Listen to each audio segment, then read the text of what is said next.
My father owned this place before me, and although I like to think I'm on good terms with the animals, but my father, he had a real gift. By the time he left, he'd been working here for nearly 2,000 years, and knew the animals well. So, to mark his farewell, he decided to arrange a musical extravaganza. Humans were the chief troublemakers, disrupting the successful implementation of my father's plans. Humans are not permitted to watch the magic of wizards, so it can be a prerequisite on rare occasions to cast a spell and freeze them.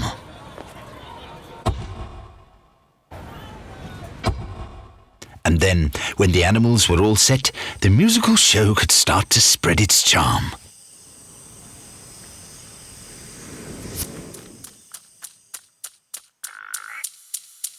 The percussion animals took the lead.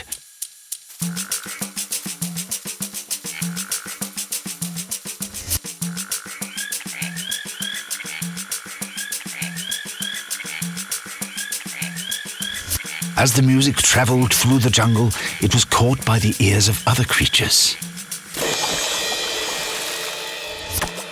Guess who picked up the beat?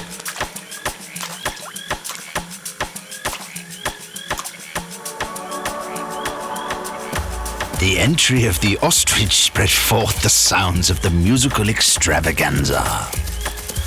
It grabbed the attention of all the animals in the woods, and the birds began to mesmerize with their melodious voices.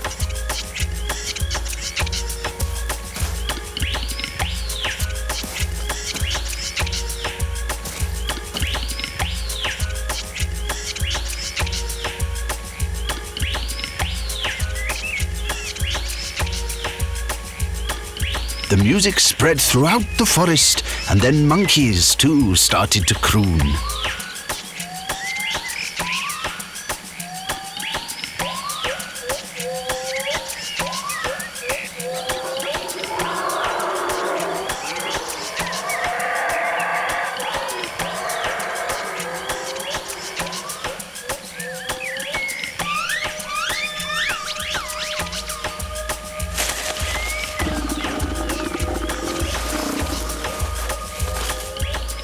Its charm was spread all around the globe.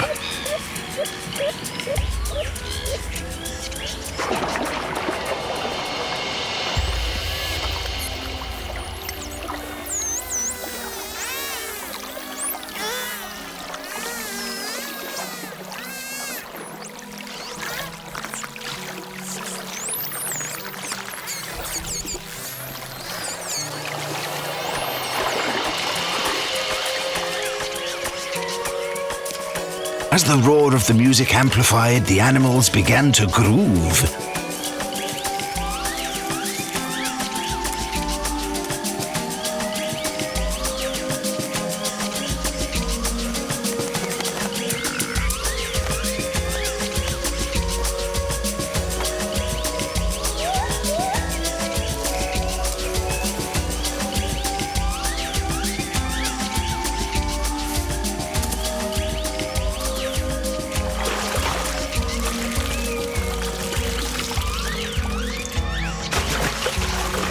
The splendid concert was applauded by one and all, and was a great parting gift for my father. And when silence prevailed once again, the frozen people were unwillingly dragged back to reality. It wasn't a bad experience after all, and they continued with their routine, without any idea what magic my father and the animal world had been up to.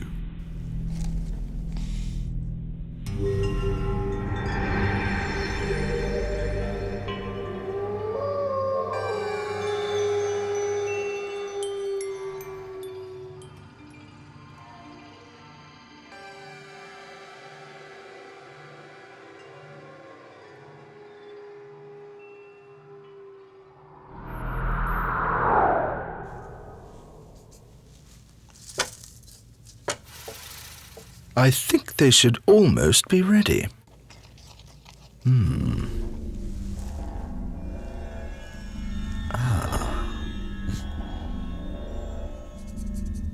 I think it was 30 sneezes they wanted.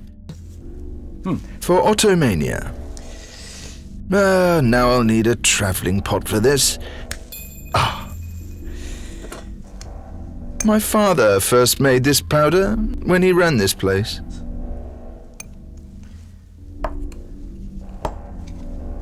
This powder... This is plague sneezing powder. Even a small bit can cause trouble. A long time ago, my father narrated a story to me of how he created this stuff. He was vacationing in Lagunia when he encountered an abandoned lake, and with nobody around, he began testing.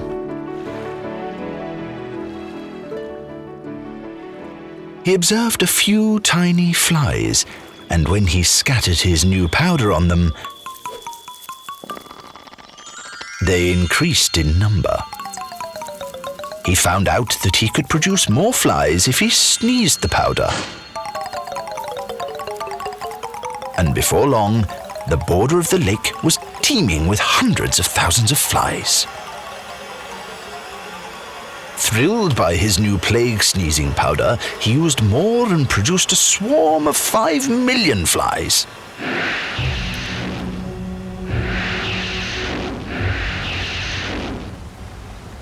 But flies are, after all, flies, and my dad wished to go for more vibrant stuff. He wanted trees decorated with ladybirds.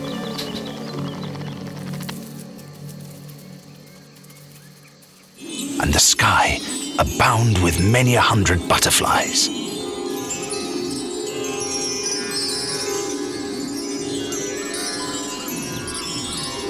But the spell of the plague sneezing powder soon fades, and the creatures come back to their normal count.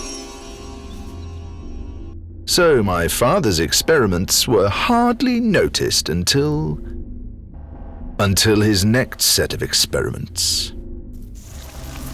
Locusts.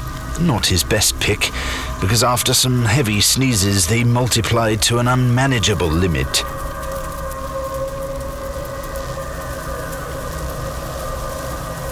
And when there were more than 50 billion, he administered an anti-plague magic, but in vain. The locusts went on consuming everything that they came across. In sheer urgency, he sneezed on a bird in the hope that they would consume the massive locust swarms.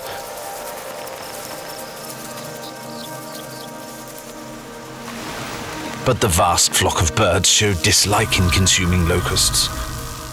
And now, all of a sudden, he faced a plague of birds and locusts. He began losing his composure. To drive away so many birds, cats might be helpful. Could he actually produce a plague of cats?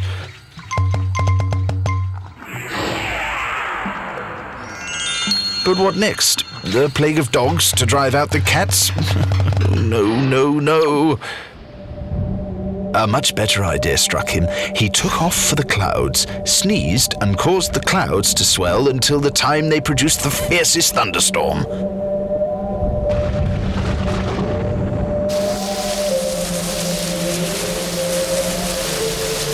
This purified the air, washing away the plague powder, and the creatures came back to their normal count. Once the clouds left, my father's plague dilemma ended, and he adulterated his powder to avoid such fracas occurring again.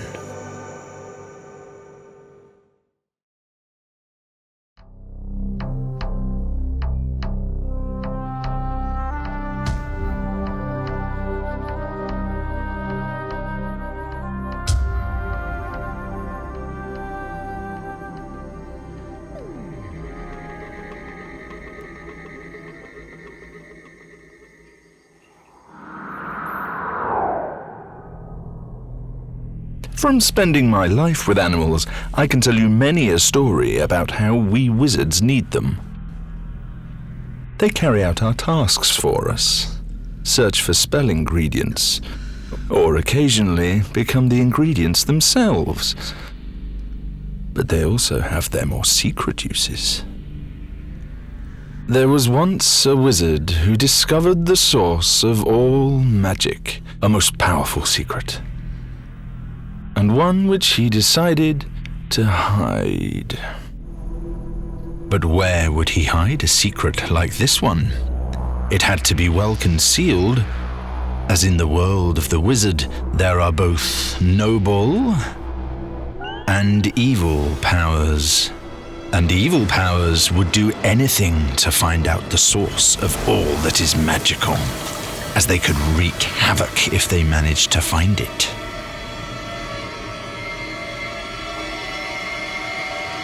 The noble wizard knew the lurking dangers, thus he decided to conceal the secret, and chose to interlace it into the land itself. The secret went into the ground. Certainly no one could comb the entire earth, but the evil powers had a scheme. And they influenced the creatures to help. The first creatures to look for the secret were the termites. As the termite soldiers drew near, the secret had been relocated. The evil powers hired the star-nosed mole to snuffle out the place where the secrets were hidden.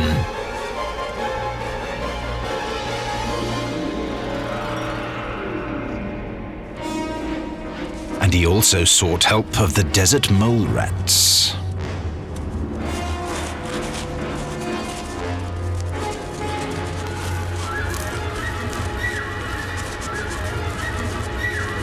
The creatures were capable of hunting the secret out, but to entrap it, the evil forces sought the help of the plants.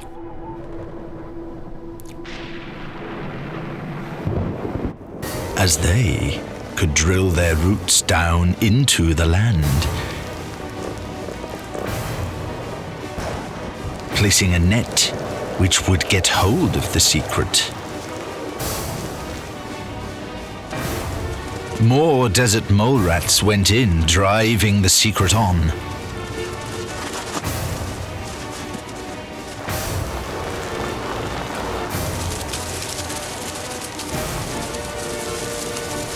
The evil powers ordered more roots to grow.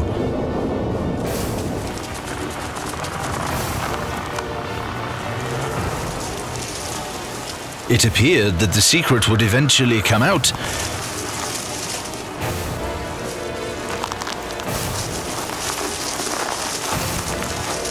but the noble wizard understood that his secret was in deep danger.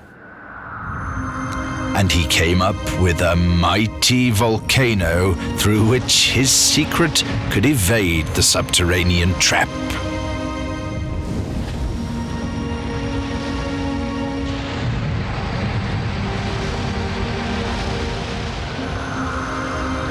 The secret was eventually freed, and as he saw it go, he produced a key to find out who was the next keeper of the secret. A key which has been passed down to me. So I, and I alone, can see who is the present secret keeper. And that is just the way I'm going to keep it.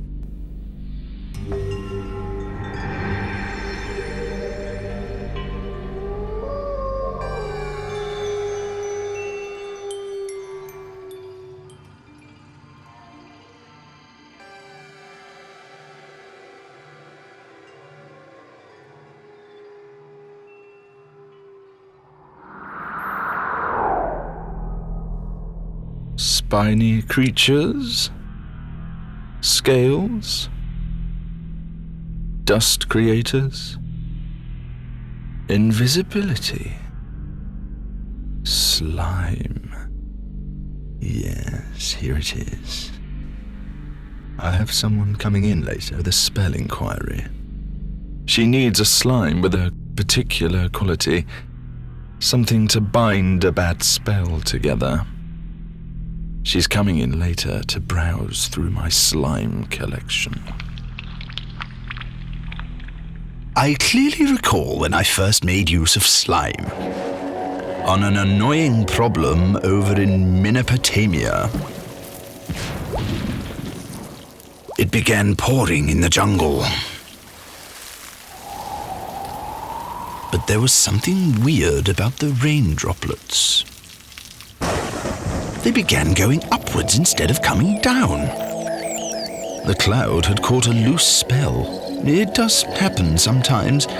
This was a horrible case, as it had caught a time spell which had collapsed. Soon, the nasty spell had covered the entire forest, leading to a glitch in time. The entire place started swinging backward and forward in the same moment of sealed time.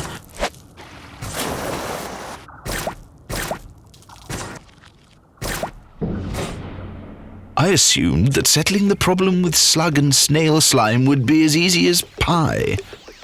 Their slime is a brilliant lubricator, and they are constantly secreting vast quantities. I gathered the slime and administered it to the time malfunction.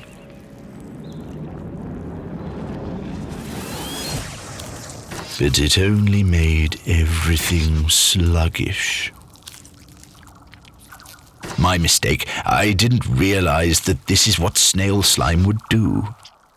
So I shifted my focus on a creature which secretes even stronger slime.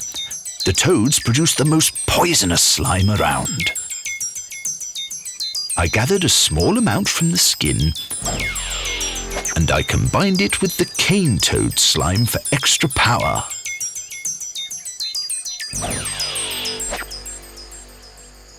Perhaps I just used more than what was required. My new slime froze the glitch, but then turned the jungle topsy-turvy.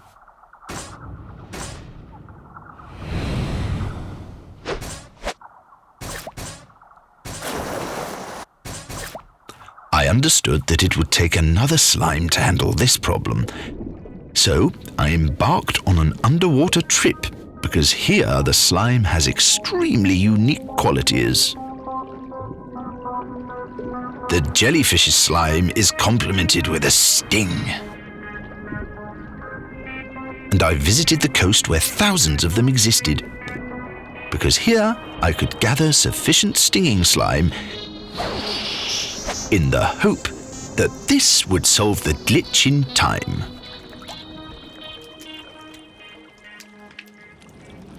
It had an instantaneous reaction, turning the jungle back the way it was and should be. And there, the problem was solved. And the creatures were at last free, and breathed a huge sigh of relief.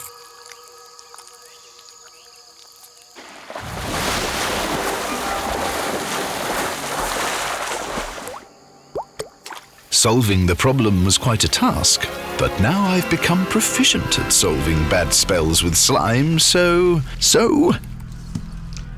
Unless she's a completely disastrous witch, there should be something here to bind her spells together.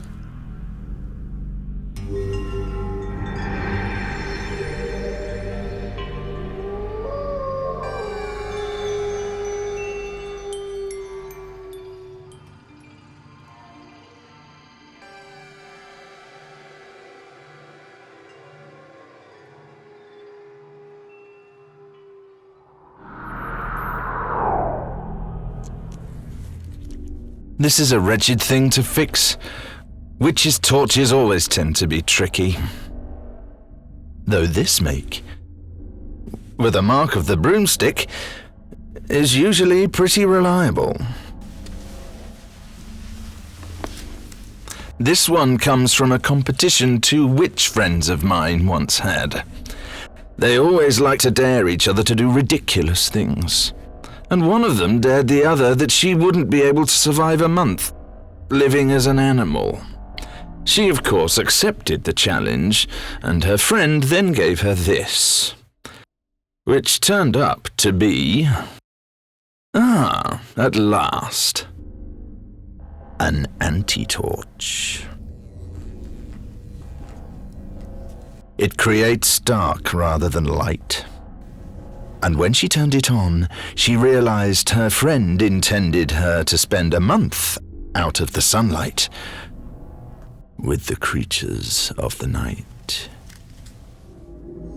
She was thrust into the dark by the anti-torch, and as she opened her eyes and saw the world was topsy-turvy, she understood she had been changed into a bat.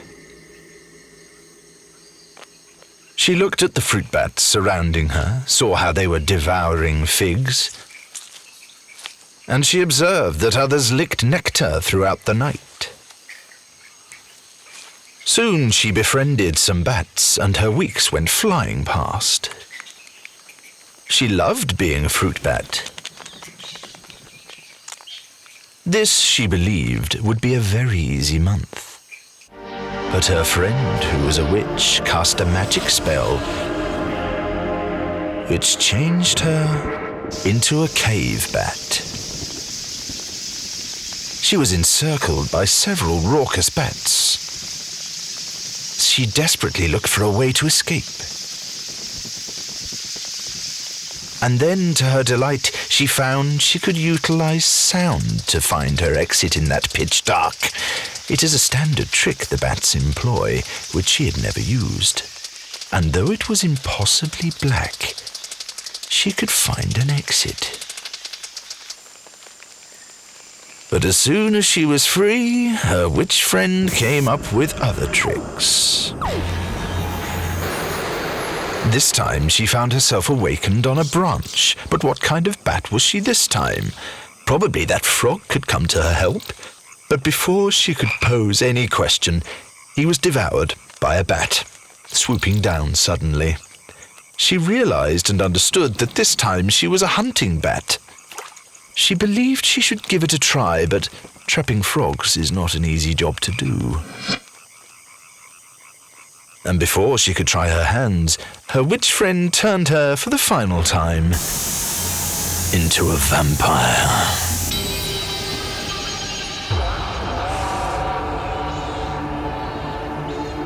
She was frightened by the appearance of these bats. She tried to escape, but now this was her new family. And it was time to have food. She trailed them as they made their way out and watched how they fed by licking the blood from a donkey.